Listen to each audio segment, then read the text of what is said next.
एक जंगल में हरे भरे पेड़ पौधे, पहाड़ और एक बड़ा सा तालाब था। तालाब में कुछ बतखों का झुंड रहा करता था और सभी जानवर वहां पानी पीने भी आया करते थे।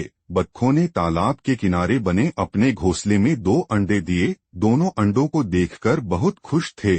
वह उनका खास ध्यान रखने लगे। तालाब से थोड़ी दूरी पर एक सांप अपने बिल में रहा करता था और वहीं से जानवरों पर नजर रखता था। जब सांप की नजर घोंसले में रखे अंडों पर पड़ी तो वह खुश हो गया। अरे वाह, कितने स्वादिष्ट अंडे हैं! अगर इनको खाने का मौका मिल जाए तो मजा आ जाए। शाम हुई तो तालाब के किनारे एक चील पानी पीने लगी।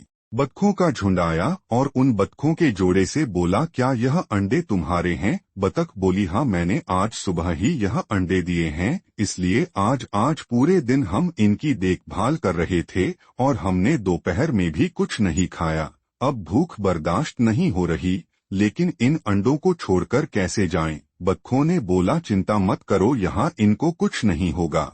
हम खाना मिलते ही उसे खाकर अंधेरा होने से पहले यहाँ लौट आएंगे। बतख का जोड़ा दोनों अंडों को ऐसे ही छोड़कर झुंड के साथ चले गए।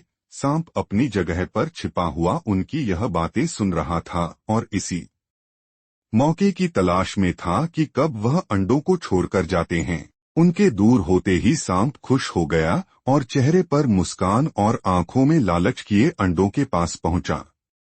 अरे वाह, इतना ताजा और स्वादिष्ट अंडा है, कहते हुए उसने अपना मुंह खोला और एक अंडे को निगल गया। फिर उसने दूसरे अंडे को देखकर सोचा, यार क्या करूं, और दूसरे अंडे को भी निगल गया।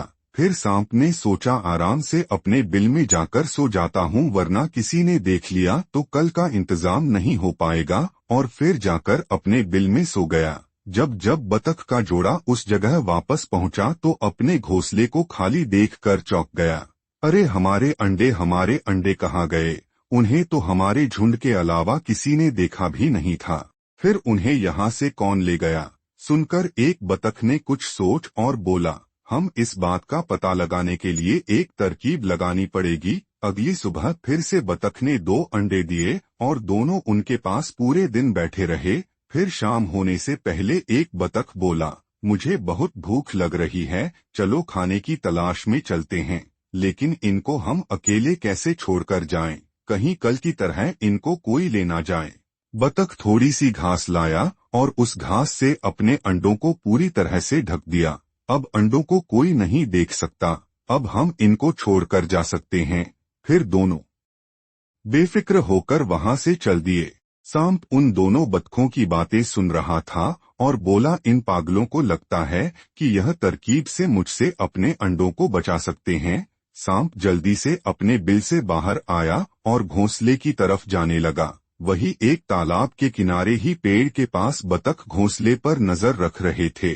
लेकिन इससे पहले कि वह कुछ सोच पाते, सांप ने उनके दोनों अंडों को निगल लिया और फिर खुश होता हुआ अपने बिल में वापस जाकर आराम से सो गया।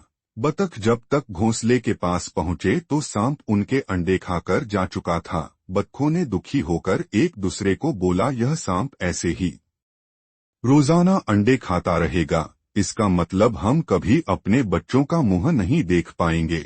इतने में उनकी नजर एक चील पर पड़ी जो किनारे पर तालाब से पानी पी रही थी। घबराओ नहीं, सांप से छुटकारा पाने में कोई है जो हमारी मदद कर सकता है। एक बतख ने चील से बोला, प्यारी चील, क्या तुम हमारी मदद कर सकती हो? उन्होंने चील को सारी बात बताई और चील सब सुनकर गुस्से में बोली, सांप मेरा मनपसंद खाना है, मैं उसको उसकी सही जगह पर पहुंचा दूंगी। बतखों ने चील के साथ मिलकर एक प्लान बनाया। अगले दिन फिर से बतखों ने 2 अंडे दिए और उस टाइम भी सांप उन पर नजर रखे हुए था। मुझे लगता है कोई जानवर हमारी घोंसले पर रखी घास को देखकर उसे खाता है और गलती से अंडे भी खा जाता है, तो आज इनको ऐसे ही छोड़कर चलते हैं। सांप हंसने लगा और बोला, चाहे घास से ढककर जाओ या फिर खुला करके जाएंगे तो यह मेरे पेट में ही। बतख अंडों को ऐसे ही छोड़कर चले गए और उसी जगह पर जाकर छिप गए जहां पिछले दिन छिपे थे। उनके प्लान के हिसाब से चील पेड़ पर छिपी बैठी थी और सांप अपने बिल से निकल के अंडों की तरफ जाने लगा। जब बिल्कुल करीब पहुंचा तो चील तेजी से पेड़ से सीधी उसकी तरफ लपकी और अंडों को खाने के लिए जैसे ही सांप ने अपना मुंह खोला, चील ने उसको पकड़ लिया, उसकी गर्दन अपनी चोंच में दबा ली और उसको आसमान में लेकर उड़ गई। सांप सोच में पड़ गया, अरे यह चील कहाँ से आई। चील जाकर पहाड़ पर रुकी जहाँ बहुत सारी चीलें उसका इंतजार कर रही थी। जैसे ही चील ने सांप को अपने मुंह से आजाद किया, बाकी चीलों ने उस पर अपनी चोंच मार मार कर हमला किया, जिससे कि वह अधमरा हो गया। दूसरी तरफ बतख अपने अंडों को सुरक्षित देखकर बहुत खुश थे और मन ही मन चील को धन्यवाद दे रहे थे। कुछ दिनों बाद उन अंडों से बच्चे निकले और फिर बतख अपने बच्चों के साथ खुशी से रहने लगे।